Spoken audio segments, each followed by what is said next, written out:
Ya nggak tahu, tiba-tiba datang tuh orang tua almarhum tuh, orang tua korban tuh datang. Kamu tahu nggak kejadian ini?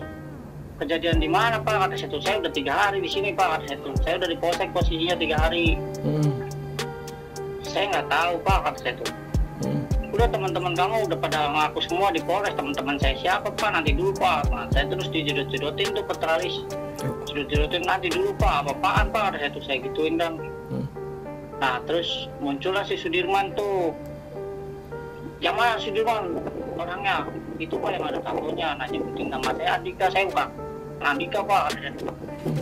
Udah kalau kamu emang gak ngerasa, ayo ikut. Ya karena saya emang gak ngerasa, ayo ikut gitu ya. Saya ya ayo Pak, kata saya tuh. Ya, akhirnya saya ikut, dibawa nyampe ke Polres.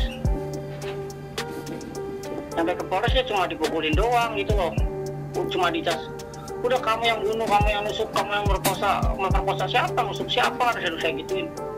Gak tahu Pak, udah mendingan matiin aja Pak, saya udah lebih milih dimatiin aja. Dan ternyata pas saya dimasukin ke sel, saya lihat yang lain pun ya sama ternyata gitu loh. Yang lain yang barengan sama saya itu sama, mereka juga digituin gitu loh. Tapi waktu itu yang lain itu kamu nggak kenal? Yang lain pun nggak kenal. Enggak, di Polda cuma proses buat penyembuhan doang. Di Polda berapa lama kamu sih? Ya sekitar 3 bulanan lah, 2 bulan 3 bulanan lah. Terus saya kan ada kasus yang sajam itu ya, saya akhirnya tuh dikembaliin ke Polsek. Kembaliin ke Polsek, terus saya dititipin ke rutan pelabuhan. Terus saya sidang yang kasus sajam itu.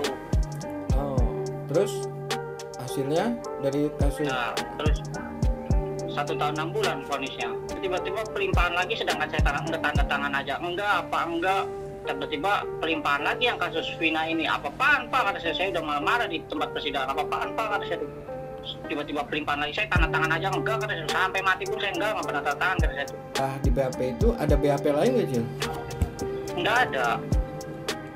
Tanda tangan juga nggak ada? Ya saya tanda tangan yang di Polsek doang, yang di Polres saya nggak pernah tanda tangan. Saya sampai didatangin ke ruang tahanan tuh, saya suruh tanda tangan tuh saya tetap nggak mau. Tapi kamu tahu isinya BAP itu?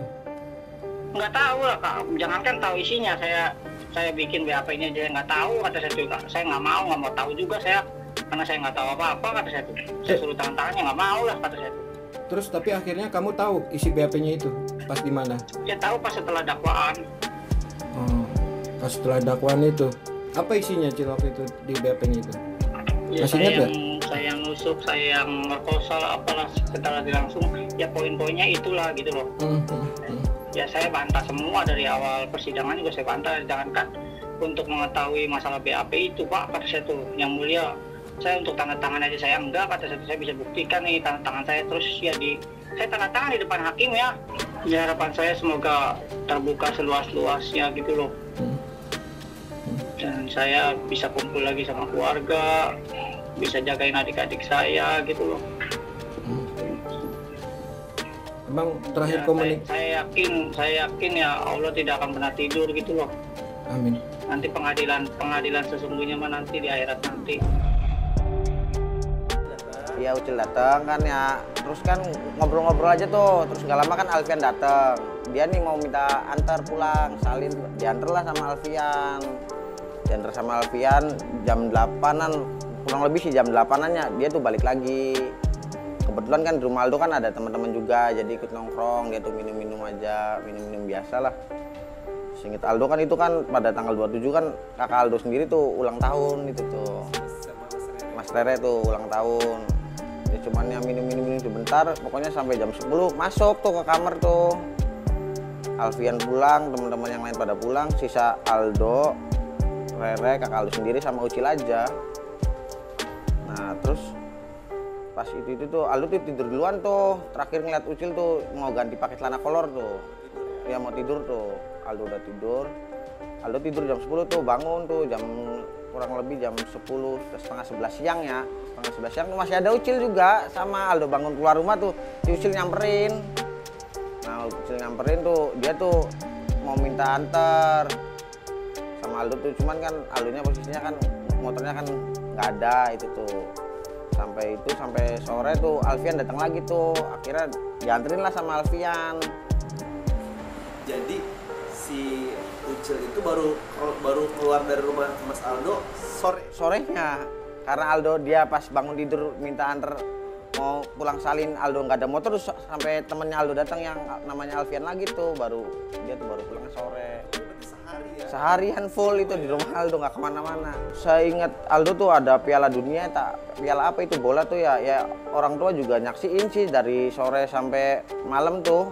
Kan orang tua kan nonton bola tuh, nyaksiin sampai orang tua juga ya, bahwa Ucil tuh nggak kemana-mana, ada sama Aldo aja di kamar. Pertama-tama saya dari rumah main ke rumah Aldo jam 4 sore kurang lebih. Terus ada Rivaldi sama Aldo di situ. Aldo lagi nganuin ayam, lagi masukin ayam ya. Terus si Rivaldi lagi duduk, saya samperin si Rivaldi sambil ngerokok, minum es. Terus si Rivaldi nyeletuk sama saya, minta uang ke bapaknya. Setelah itu saya izin ke Aldo mau nganter Rivaldi ke bapaknya minta uang. Terus saya jalanlah ke bapaknya minta uang ke bapaknya Rivaldi, ketemu di gang dekat pom bensin Cipto. Terus setelah itu habis ngambil uang, saya makan di nasi goreng di seberang jalan Cipto, makan di situ. Terus sekitaran jam 8 kurang lebih saya pulang lagi ke rumah Aldo. Di situ sudah ada banyak orang lagi nongkrong. Main-main aja biasa malam minggu sebenarnya. Terus ada kakaknya Aldo, teman-temannya kakaknya Aldo. Terus saya sampai situ, saya nimbrung sama Rivaldi nongkrong di situ sambil gitaran.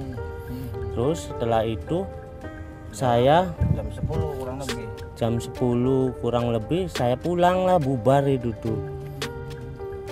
Habis bubar itu saya pas parkirin motor mau pulang, ngelihat si Aldo sama Rivaldi masuk ke rumahnya Aldo. Oh, berarti sampai situ ya? Sampai itu situ tanggal 27 Agustus 2016. Saya antar pulang Rivaldi ke rumah Tangkil, cuma nuruninnya di depan gangnya, masuk gang, duduk di gang. Terus saya pulang lagi ke rumah Aldo, itu tuh sekitaran menjelang maghrib. Soalnya langitnya udah gelap sih. Ke rumah Aldo, terus saya ngobrol sama Aldo. Si Ucil datang jam 8 atau jam 9-an tuh, sekitaran jam segitu. Datang bawa perempuan. Rivaldi minta anter beli bubur, saya anterin lah beli bubur. Nah dia kan udah beli bubur tuh, udah keluar tuh 5 menit. Nggak lama polisi datang tuh sama perempuan yang lagi sore dibawa sama si Rivaldi Ucil itu. Nggak taunya selepas dari rumah Aldo itu Ucil sama perempuan tuh, dia tuh ada insiden sama perempuan tuh, nggak ngerti tuh di hotel Gunung Sari ya, kalau katanya sih dia tuh kayak si Rivaldi tuh kayak ngamuk-ngamuk, pura-pura warung nasi jamblang. Polisi datang, polisi tuh langsung tuh ke Aldo tuh. Aldo tuh dikiranya si Rivaldi. Karena ada perempuannya tuh yang sama Rivaldi Ucilnya tuh. Bukan Pak, kalau itu bukan Rivaldi, itu temennya. Oh, jadi kamu sempat dipegang sama polisi? Sempat dipegang, sempat dikiranya Rivaldi. Kan nanya kenapa si Rivaldinya, ya ngejelasin lah itu kasus sama perempuan, mukul perempuan, ini itu. Oh ya nggak tahu mana sekarang, kata polisinya, mana sekarang Rivaldinya lagi beli bubur Pak sama Alfian. Beli bubur di mana kurang tahu, kalau beli buburnya di mananya. Yang jelas katanya sih tadi pergi tuh mau minta antar beli bubur. Ya nggak lama itu tuh, sampai kurang lebih tuh mau jam 12 lebih ya mungkin, ya mau masuk dini hari lah. Si polisi tuh mungkin udah capek ya nungguin ini sama apa si Rivaldi sama Alfian datang tuh. Kan udah mau pergi polisi tuh, nggak lama tuh ininya tuh apa namanya datang tuh. Ini datang si Alfian sama kanan. Si Alfian sama Ucil datang. Si Alfian dulu nih yang dipegang nih, dikiranya ini si Ucil. Oh, kamu sempat dipegang? Dirangkul. Apa, Kamu Ucil ya? Bukan Pak, Ucil yang di belakang. Baru tuh si polisi itu nangkep si Ucil, ngegeret ke apa ya? Ke bawah tuh. Kayak narik. Kan posisinya masih di motor Bang. Ke bawah, terus si Ucilnya tuh berontak berontak ditangkap terus diamanin di bawah. Siap banget ya kalau sekarang sih ya kan, aduh apalagi kan kasihannya udah 8 tahun kan ngejalanin kasus yang bukan kesalahannya kan, kasihan bisanya. Gimana caranya Aldo sih pasti tak bela terus sampai ya insya Allah, sambil berdoa juga biar cepat keluar gitu, biar bisa bareng-bareng lagi kan, kasihan. Tapi ini keterangan kamu berani untuk disumpah? Berani, udah siap disumpah apa aja, mau sumpah pocong, sumpah apa udah terserah. Kalau ada yang nggak percaya Aldo siap disumpah aja. Semua perkataan Aldo yang tadi ya sama Alfian udah siap disumpah pisan. Mau sumpah pocong, sumpah Al-Quran, terserah. Mau sumpahnya di mana sekalian bilang aja, mau sumpah aja, sumpah apa aja saya jabanin.